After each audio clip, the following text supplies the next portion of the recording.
Okay, so I just finished off the last video, and I'm just going to start up another one because I just realized that I grabbed one of these, and I was like, I'm going to actually have to have one of these before I go inside the house.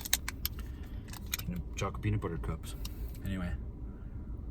Okay, so another idea that needs to be talked about. This idea of governance, or this idea of identity.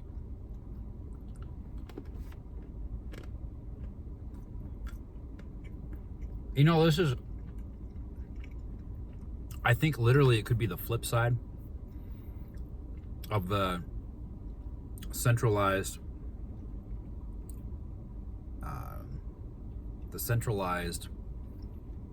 aspect of like this social credit system. The social credit system is by far one of the most destructive things that's ever come to mankind when it comes to the state of slavery. And the way that they've covertly subjected us to slavery.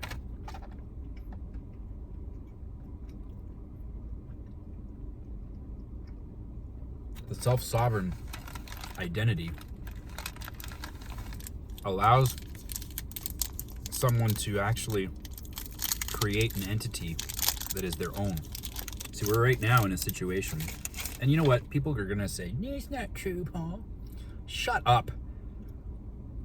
Shut up. If you haven't spent more than 10 hours researching what I'm about to talk about, you have no business making a judgment against me. But right now, in the world that we're living in, and this goes back to several of the acts and laws that were created, even as far back as the 1600s, where us, living and breathing flesh and blood men and women, literally have an identity that is held in trust by the government. And the government then trades that corporation they create in your name. You are a fictional person.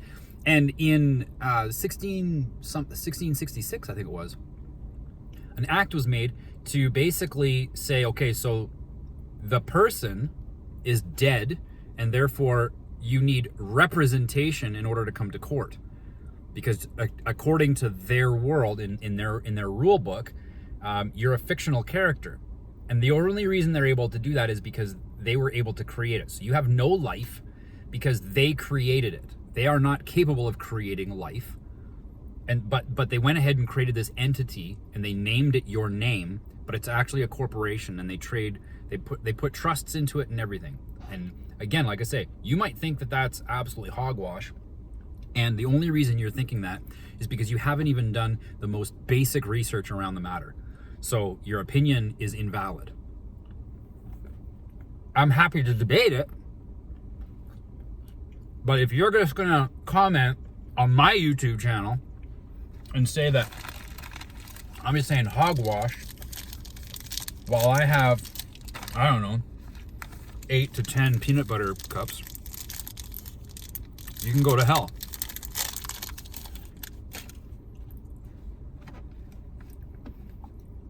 But a self-sovereign identity makes it possible where you say who you are, and you can be whatever you want.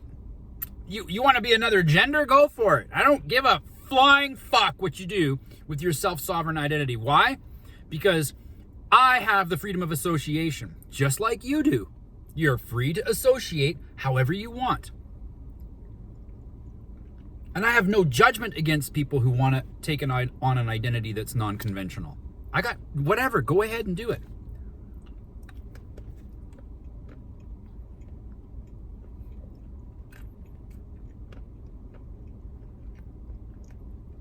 But the only reason why many times the government is able to enter contract with me is because of the limited knowledge. Well, I mean, I'm in fairly deep knowledge about this, but let's say, for instance, the government wants to contract with someone who, is saying that they have to say that, they have to follow someone else's pronouns. The only reason why the government has that kind of power, which is not good, folks. If you have a government that is able to force you to do something, anything, you have a problem. A major, major problem. You do not want, does that help? You do not want to have a society where there is an entity, any entity capable of doing such a thing.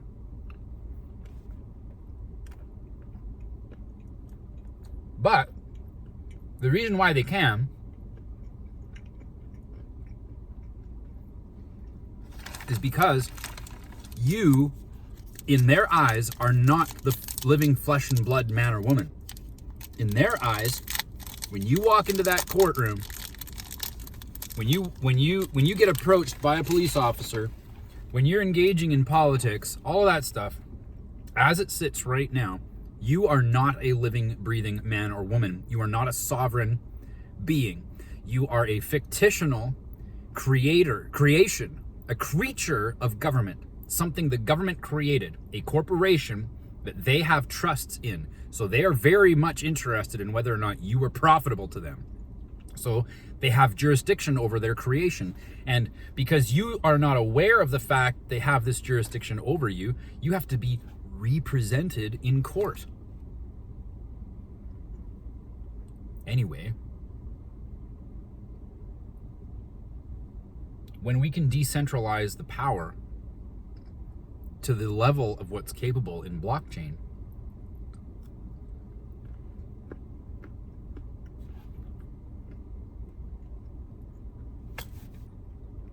now the government can't enter contract with you except by your consent. Why?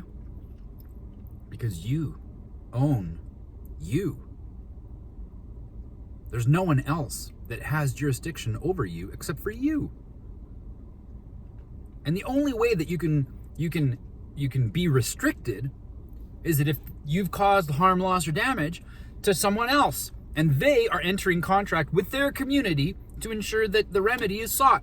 That's it.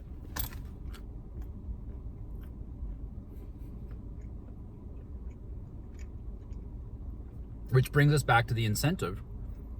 When you are in ownership of your own identity, the incentive for you to behave, I mean, that's self-governance. That's the power of self-governance.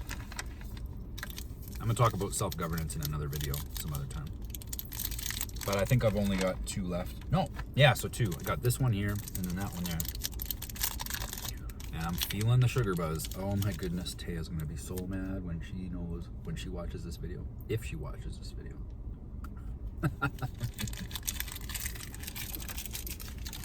Self-governance, why is it so important? Because the moment we are not... So why is it hard, actually?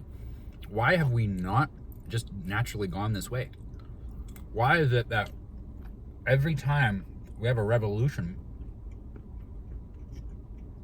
we just simply aren't able to keep our freedoms?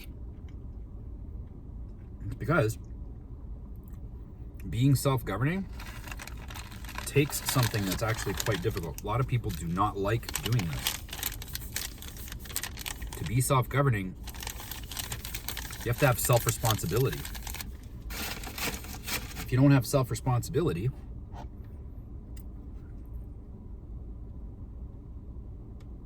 you have a problem. Your life is going to be out of integrity with other people, the relationships that you have.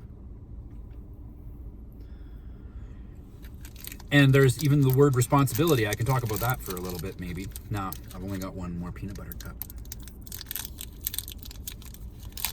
But if you are sold the idea of someone else taking responsibility over life, and I'm going to use the example of government because that's the most simplistic example so people can understand what I'm saying. They can visually conceptualize this. Someone says, I'm going to take care of the roads for you. Your neighborhood doesn't have to worry about the roads. I'll take care of them. Or, you don't have to worry about your workers' rights. I'll take care of them for you. They're saying that they want responsibility over your life. And so we're attracted to that. The human condition is, oh man, that's nice. I don't like the amount of labor required and the amount of effort required and accountability required to be responsible for that. Sure, if someone else wants to do it, that's awesome. And they're passing up that self-responsibility. Even at the individual level or at the community level, doesn't matter. This thing is melting right in my hand. So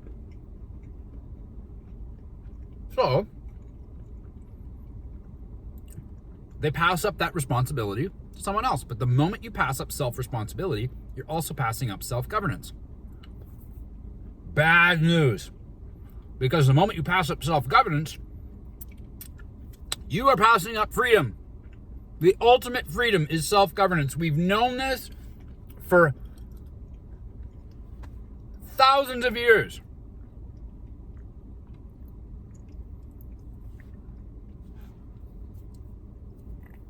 The greatest philosophers of time, Plato, the Republic, he talks about how the only way that can really fundamentally work, and you check out his other writings, is when we have self-governance. That's it.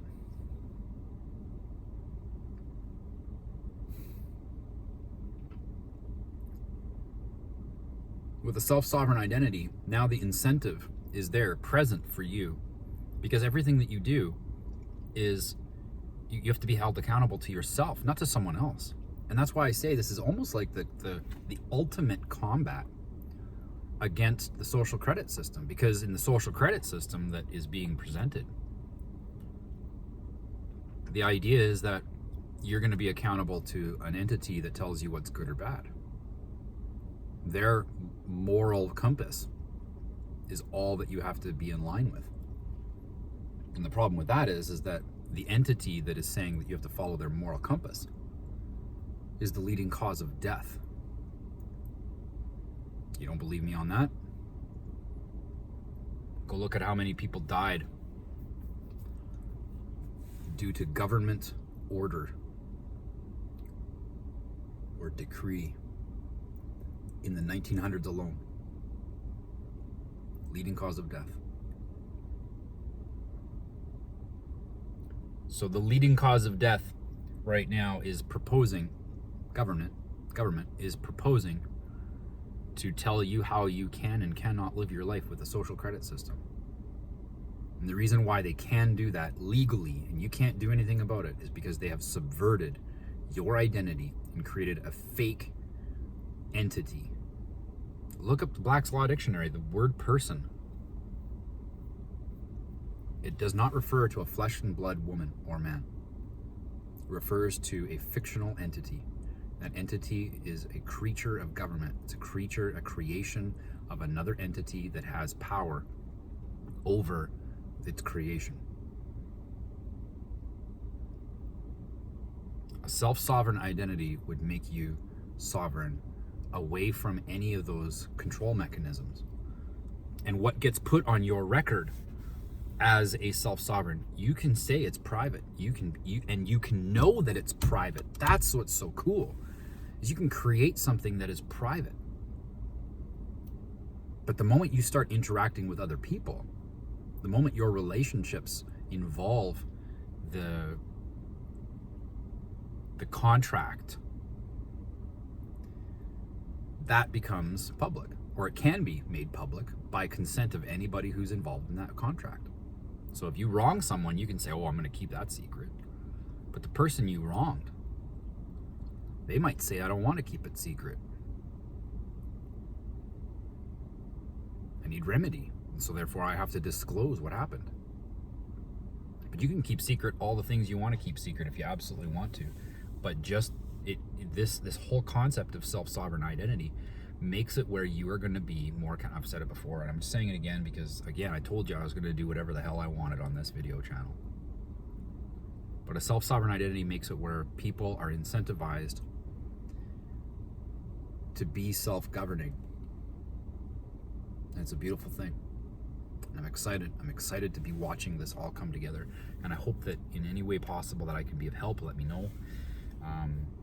I bring a lot of experience and knowledge on things that I think that could be integrated very well and improve upon the system as it goes, as it moves forward. That's it for tonight. It's wonderful to let this out, to be honest.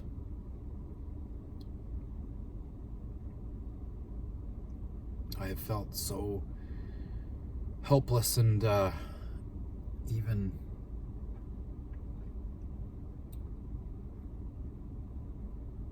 just really discouraged.